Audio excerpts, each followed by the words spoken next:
Clark. I mean, that's clearly a foul, which was called. The question is, will they call it unnecessary? Kennedy Carter. This was the first time the WNBA got truly physical with Caitlin Clark, and it all started against a familiar face, her college rival, Angel Reese. Their first meeting on the big stage had all eyes watching, and Chicago couldn't wait to make their presence felt, setting off a domino effect through the league. But the game didn't start that way. Caitlin Clark came out firing. Great points. Clark connects on a deep three. And it wasn't just her shooting. Clark was finding her teammates too. To the Commissioner's Cup final. What a dish. Down the floor. Wallace. The finish plus the foul. On a beautiful delivery from Clark. The Chicago bench was in awe, and the first quarter had her name written all over it. Understand their impact and what it has done and how they are living out their dreams today. And right on cue, Clark connects on another bomb. 2 for 2 from 3. In the early. But after building up a little deficit, not everyone on Chicago's side was sharing the same excitement. So, in true Caitlin fashion, she decided to turn it up even more in the second. They've allowed too much dribble penetration. Well, and it allows them, oh, what a dime. My goodness, the pass from Clark to Katie Lou Samuelson for 2. But Rebecca, that's what allows them to... For Indiana, it was just another game, but for Chicago, it seemed to mean something more. But when things weren't going their way, frustration started to set in. Kennedy Carter, in particular, Chicago's point guard, had no answer defensively. Gonna have to make something happen. Clark through the lane, reverses it in, and beats the shot clock. And on offense, she was getting sloppy. Carter the rebound.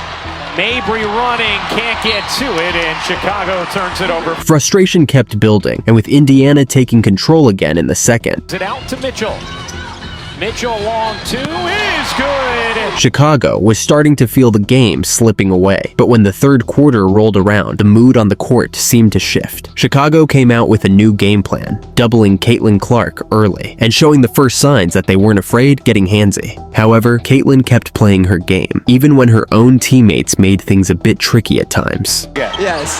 Nice entry, and Wallace again blows the layup. The follow is good, though. But when Caitlin decided to take it to the rim on her own, Dana Evans was right there, refusing to give an inch. Here's Carter, Evans guarding Clark, and Evans sends Clark to the deck. Foul called on Dana Evans. On the very next play, Chicago struck again. This time, it was Cardoso. Chicago had missed their first 8 attempts. Clark races in, is fouled by Cardoso, and Clark gets some pain.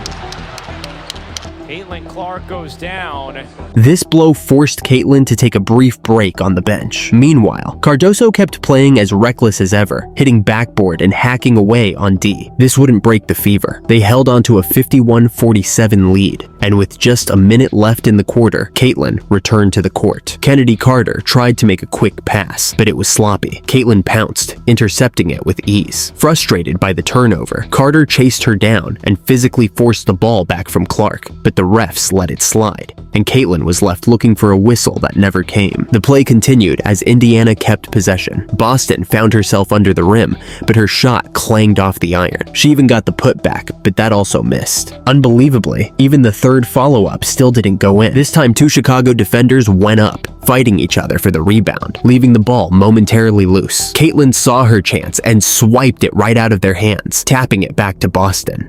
This time, it's good.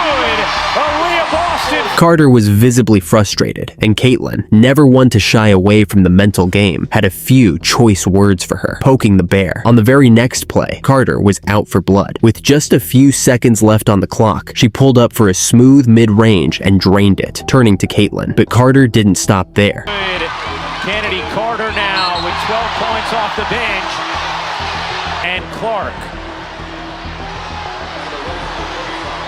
I mean, that's clearly a foul, which was called. The question is, will they call it unnecessary? Kennedy Carter. The wild part? The refs didn't call more than a simple off-the-ball foul, barely acknowledging Carter's shove. Once again, she got away with it. Look at Angel Reese, celebrating like it's a game-winning moment. It's sad when you think that's something to be proud of. It makes you wonder, was this the new standard teams would set when facing Caitlyn? Were they seeing just how far they could push the physical play against her, knowing the refs might let it slide? Did you get any type of understanding from the officials on how you guys are doing that at this point? Yeah, that's just not a basketball play. Luckily, Caitlyn stayed above it all, sticking to her game plan and letting her skills speak louder than any shove or foul, even as her teammates struggled to keep up at times. And that was 2011. Melissa Smith stops and misses the ball. The Fever stuck to their game plan, moving the ball, creating good looks, and playing smart basketball. Clark, another rebound, tosses ahead, Wheeler extra feed. Oh, that was pretty. What's the foul? Meanwhile, the Sky seemed to abandon any kind of finesse, leaning fully into their physical play, almost hoping that brute force would be enough to turn things around. And sometimes they were getting away with it too. The three takes the two and knocks it down. A lot of contact from Reese on. In the end, none of the physical play, missed calls, or tension mattered. Only the win did. But with Melissa Smith almost throwing the game, it was a close call. Through, Mabry down two. Mabry loses the handle and a foul is called. A foul is called on Smith and free throws here for the Sky. Number 5 on Smith as she dove to the floor. And that's how it went down. The Fever got the win, and the Sky set off something toxic in the league. Want to see something more positive? Why not watch these 20 times Caitlyn Clark shocked the basketball world?